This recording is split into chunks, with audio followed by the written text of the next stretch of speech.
C'est un joyau énergétique avec au total 47 212 modules de panneaux photovoltaïques, 113 onduleurs et 6 postes de transformateurs de 3515 kVA chacun qui sont mobilisés pour produire 25 MW crête d'électricité solaire. Une centrale première du genre au Bénin qui vient diversifier les sources énergétiques du pays. Le tout bien fait et dans le délai.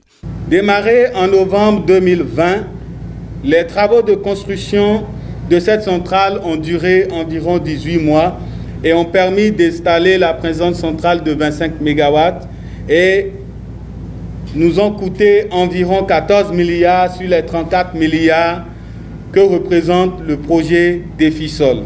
La concrétisation d'une telle infrastructure résulte sans doute du partenariat de longue date entre l'Union européenne et le Bénin. Et le développement d'un secteur de l'énergie fiable, propre et productif est l'une de nos principales ambitions partagées.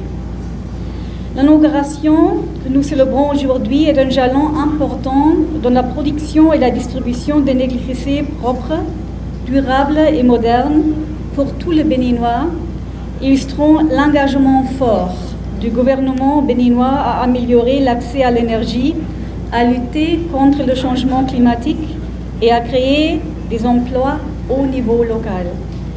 Et dans une approche équipe Europe et ensemble avec l'AFD, l'Union européenne est fière d'être aux côtés du Bénin pour l'accompagner dans ses ambitions.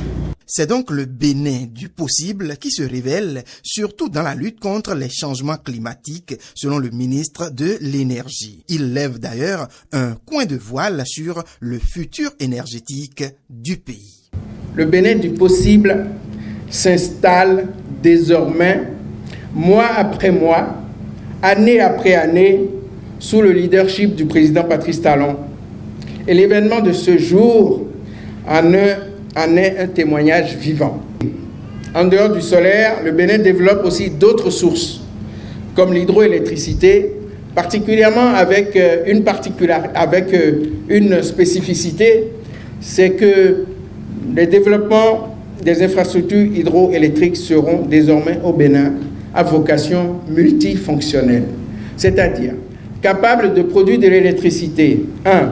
2. Capable de contribuer à l'irrigation des terres traversées. 2. Et 3. Capable également de contribuer à la gestion intégrée des ressources en eau, notamment pour diminuer les effets d'inondation dans le sud du pays. Avec l'espoir que bientôt, la promesse de plusieurs centrales photovoltaïques deviendra une réalité, la localité de Ilou-Lofin se met désormais en pole position de cette politique et voit jaillir en premier la lumière solaire pour le Bénin.